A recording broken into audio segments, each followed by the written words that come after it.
Welcome to Enya Lake here in Yangon, Myanmar. Sarap. Lakad-lakad ka lang dito.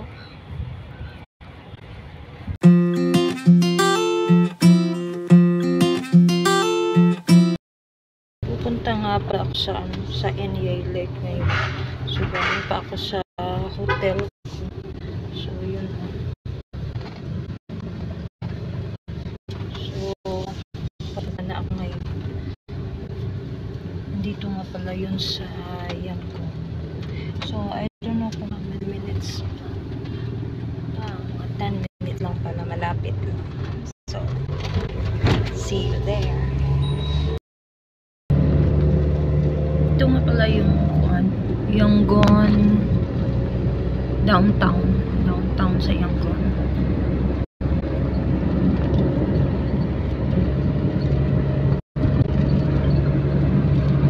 Hello.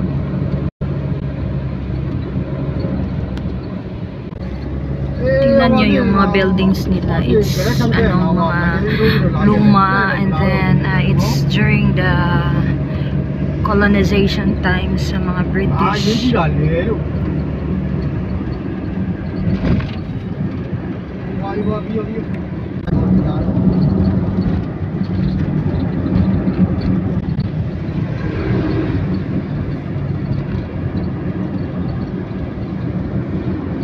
Bus nila. Yellow ang color. May mga pocket forest din sila dito. Para di masyadong mainit ba. Condominium nila.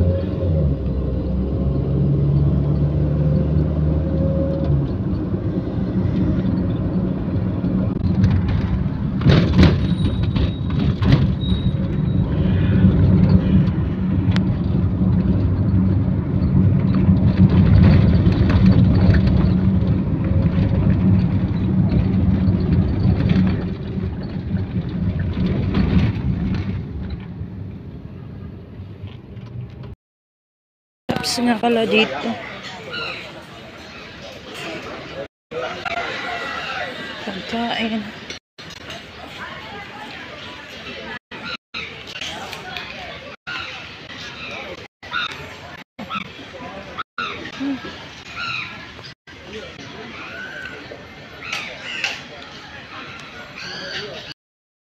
Dito na nga pala ako, no? So, ito ang parang bridge nila.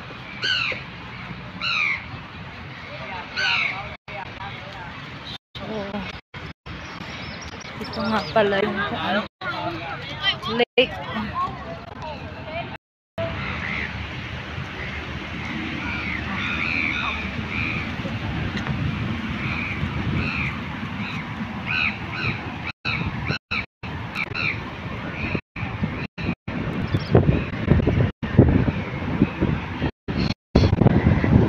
Sarap ng hangin.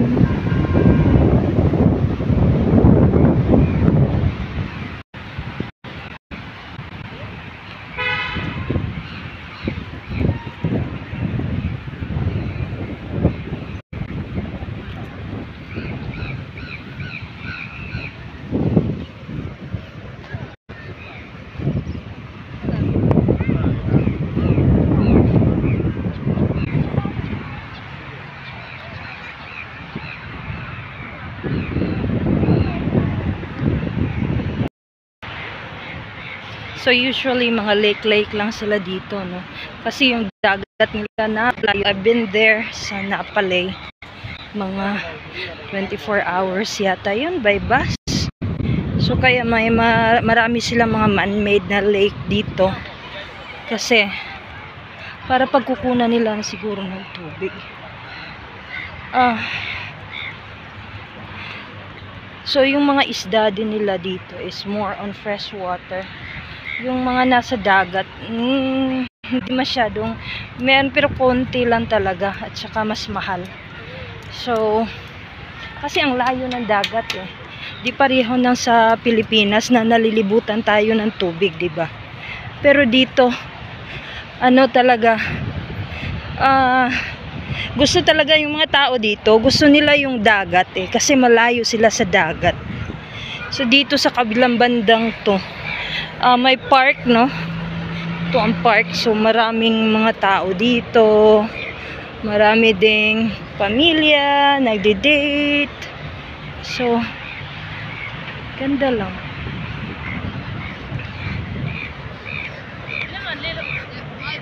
Napaganda ng ng ambience, at saka ang sarap ng hangin.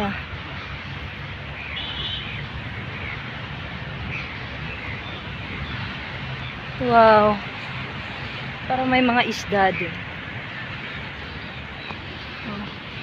Ang daming crow.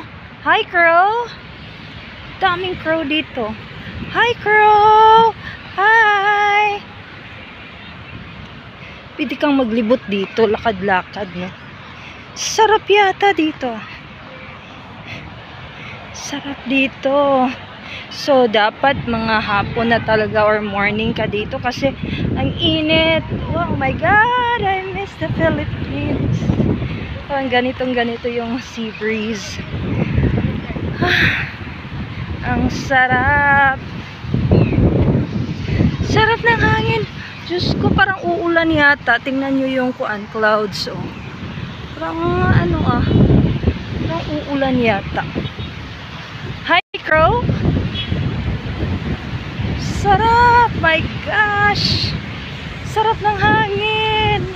And I stay here for gusto ko yata magstay dito for a long time.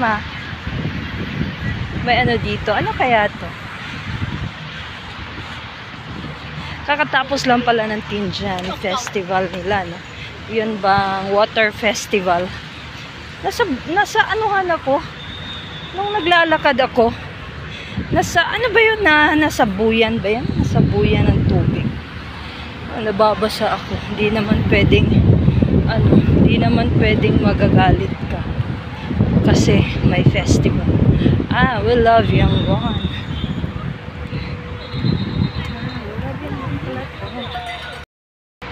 Namimiss ko tuloy ang Pilipinas. Yun bang nasa sa dagat. Yun bang ang hangin? Ang sarap.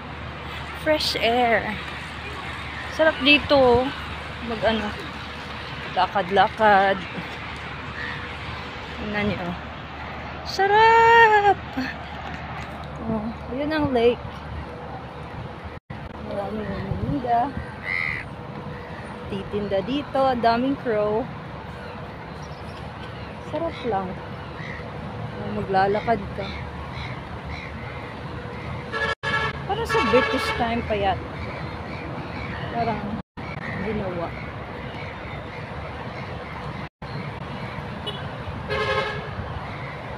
Mga lakes. Iba sa Pilipinas, din. Yung mga simbahan. Mga ginagawa ng mga ginagawa ng mga Spaniards. Welcome to Enya Lake. Enya? I don't know.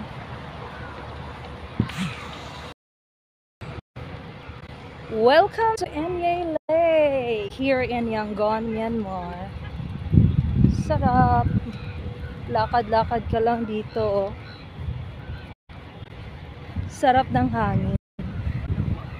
I can feel it. Tingnan mo. Ang buhok ko. Paano. I can feel it. Sarap.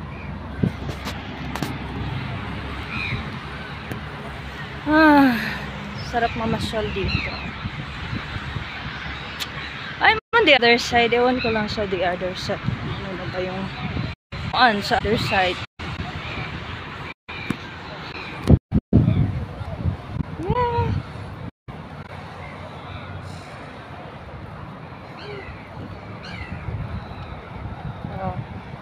Tingnan ang palibot. Barkada, andito. Gusto ko siyang lapitan eh. Hi! So, hanggang sa dulo. Tingnan natin kung ano meron. Tapos may kainan doon sa may entrance.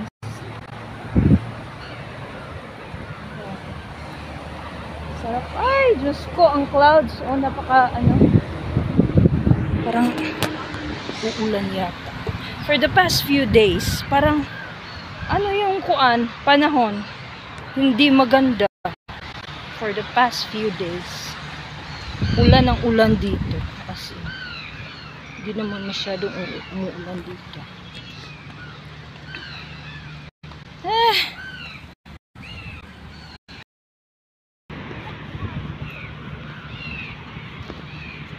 Yun, parang condominium, bago. Ito parang lumang building. Wow. Pag uulan ngayon, talagang mababasa ako. Sarap. Susulitin ko talaga ang ko dito sa Yangon. Bibisitain ko lahat ng lugar para di masayang yung pagpunta ko dito. On the other side, may may island din. Islet, I mean.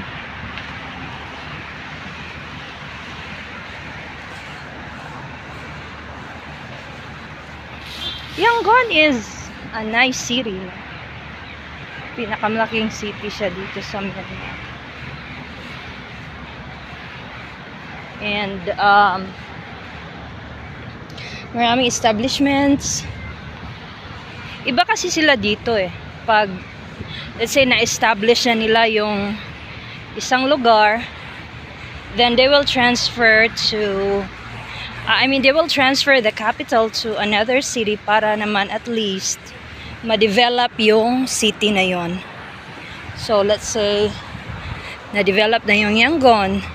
So, ililipat naman nila doon sa Mandalay, parang ganon, para ma-develop din. Pag na-develop na yon, then itra-transfer naman nila sa another na lugar. So, yan sila dito.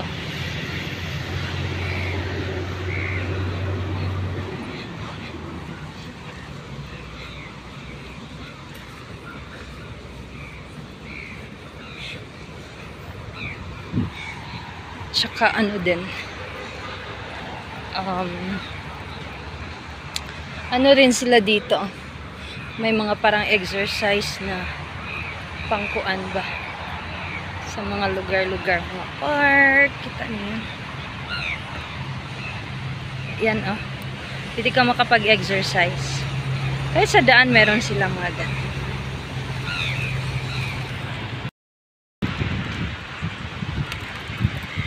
Dami ng kalapati,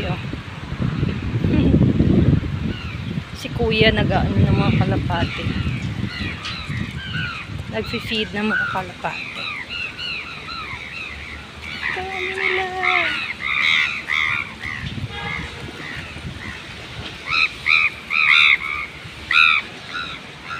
At saka crowding. Ay, ang dami. Ang dami nila. Ay, binigyan ni kuya ng pagkain, rice. Hello guys. Ang dami nila, si kuya, ano kayang inaano niya?